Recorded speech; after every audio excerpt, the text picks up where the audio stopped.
Ah, fiddlesticks, I seem to have fallen behind on board again. Seems like I'm gonna have to just concede. Psych! Actually, this was a ruse the whole time and you fell for it. Seems like you have a big problem on your hands, Welcome to How to Play Big Warrior.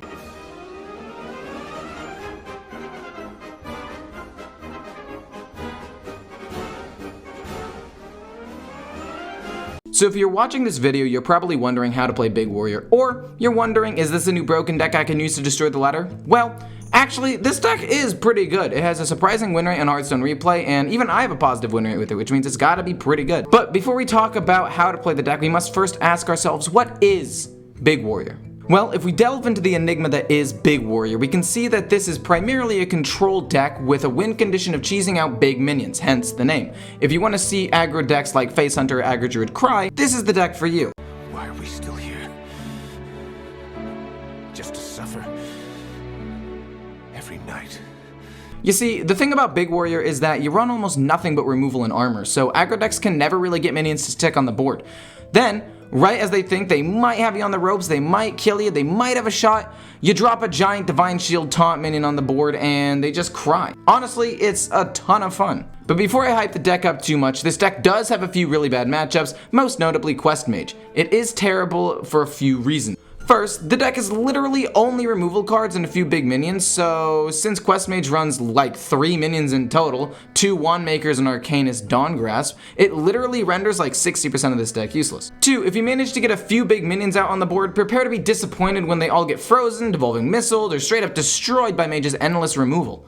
Third, their damage is literally infinite, so if for some reason you haven't immediately conceded this matchup already, you masochist, no amount of armor will save you from the impending doom that is Ignite and Fireball late game. Yes, it's true, cards like Bulwark can stall this matchup out if you play it the turn before the quest is finished for the mage, but it will only stall you out about 1 extra turn, and with Mage's endless card draw and again, infinite damage, you're probably gonna end up losing in the end. The other terrible matchup for this deck is Control Priest, and sometimes you feel like you might be winning the game, you get a big minion on the board, your hopes are up, and then this happens and there's only one thing left to do at that point. So now that we got all that disclaimer stuff out of the way, let's jump into the extremely difficult deck that is Big Warrior. And if you enjoy the content, feel free to check out the actual gameplay video of this deck, either in the description or up above. So first we have the Mulligans. Now I could lie and say keep all the big minions because they're literally your win condition, but that would be mean. The only other meaner thing to do would be to play Quest Mage, and yeah, we're not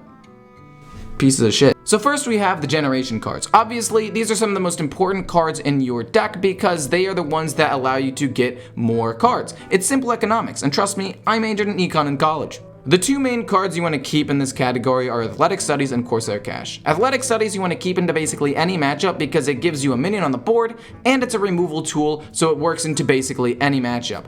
Corsair Cache is a little bit riskier. Sometimes you keep it, like into slower matchups, but into aggro matchups, playing this as your turn 2 play can be a little bit slow and it'll allow your opponent to develop a board when it would have just been better to armor up sometimes. Next is removal. This is the bread and butter of this deck. These are the early game cards. These are must keeps into almost any matchup, and the reason I say almost is because Quest Mage exists. And these are the more situational cards. These, you really have to determine what you're playing against. If you're playing against something like Hunter, Druid, Shaman, or Paladin, something that'll run minions, you probably want to use these cards.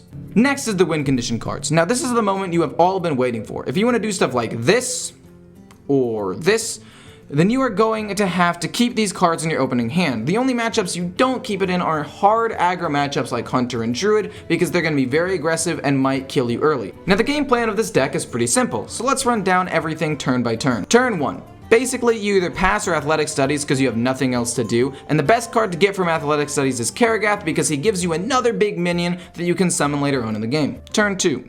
This turn has 3 main things that you can do. First, you can play Corsair Cache. This is the best option unless you're going into a hard aggro matchup because it helps you draw a card and thin your deck. Or you could play Minefield. This is the best into matchups that are aggro based because it is the best 2-drop removal in the game almost.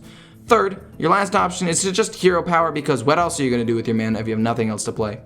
Turns 3 through 5 without the coin. These turns all play out basically the same. You just want to control the board with your endless amounts of removal spells and weapons, and pray you don't die by turn 6. This is actually pretty easy to do because you have insane removal with Bladestorm, Rancor Brawl, Minefield, Shield Slam, Athletic Studies, you name it.